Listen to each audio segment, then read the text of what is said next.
But let me see who else has a quarterback on the move. Because I mean, we got Deshaun who's requesting out, and is he trying to? It's the NFL offseason is starting to look like an NBA offseason with all the movement, all the talking, all the storylines. I mean, it's Super Bowl week, and we're caring more about a Stafford for Jared Goff trade, Deshaun Watson, than we actually are about the damn Super Bowl game.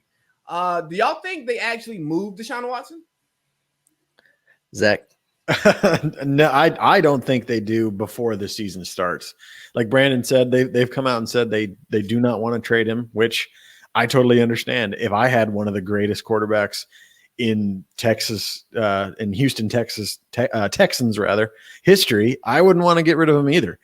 But I don't think it's up to them. I think it's completely up to Deshaun Watson, and if they don't decide to trade him, then I expect him to sit out for at least the first 4 or 5 weeks of the season.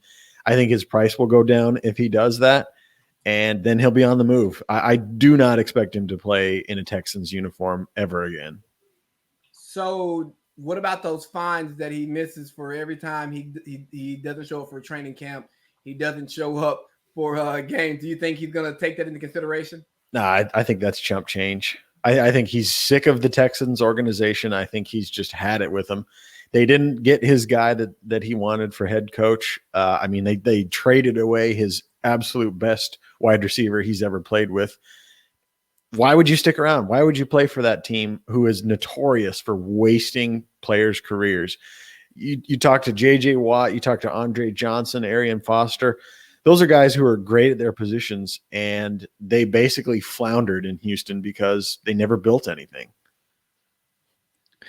Yeah, I agree with that. I think that he's going to kind of push or force the envelope a little bit, so to say, and he's going to start sitting out. He's going to at least threaten the fact that, hey, I'm not going to come and play. And then the Texans are going to scramble. You don't want to go into the season unsure if your starting quarterback's going to come in there. You don't want to start the season with whoever their backup is, Colt McCoy or whoever it is down there in Houston. I'm not sure of their backup, but you don't want to start the season with that. You want to at least pull some strings and get something in there, something in place. I mean, hell, maybe Jimmy G is the answer, and maybe Deshaun ends up in San Francisco if they're willing to deal him. Who knows? But I agree with Zach. I don't think he plays in Houston. So I've been listening to a couple of football guys in the media talk about it, and they're like, the Texans don't have to do anything. Like, players don't control the narratives. They don't make decisions. Like, it's the agents, making all this noise in the media, and they're trying to win the war of public opinion, but that doesn't change anything for football. Like, no, he's going to show up, he's going to play football. And I say, yeah, maybe 5 years ago that works. But when you have an organization who the former owner said some things that he probably should have not said aloud. Even if you feel that way, I got you. You should just know who you're employing and how that makes them feel sometimes. And then the thing though is, don't tell me you're going to include me in a process and not do it. Like, you could have just not told him that, hey, we're going to have you in the loop for GM and coach.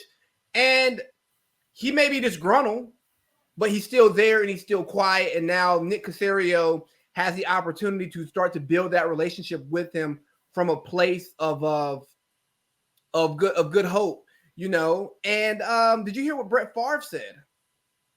No, what did he say? I don't think so. Brett came out and said, I'm old school. I think Deshaun's not handling this the right way. He should just, show up and be there because he's getting paid a lot of money.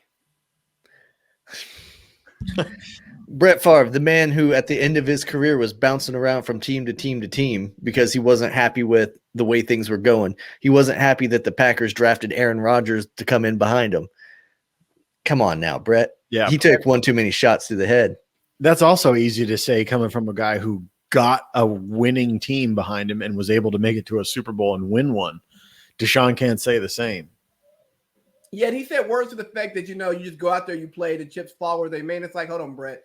You were saying you were going to retire just so you didn't have to go to training camp anymore. And then you would come back. Like,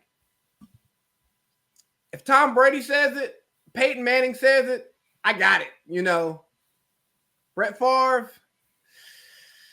Mm. you know, the messenger matters. Yeah. I think Dan Marino saying it or something like that would carry a lot more weight. Yeah, because Dan Marino stuck it out. Obviously, one of the best quarterbacks to ever do it and not get a ring.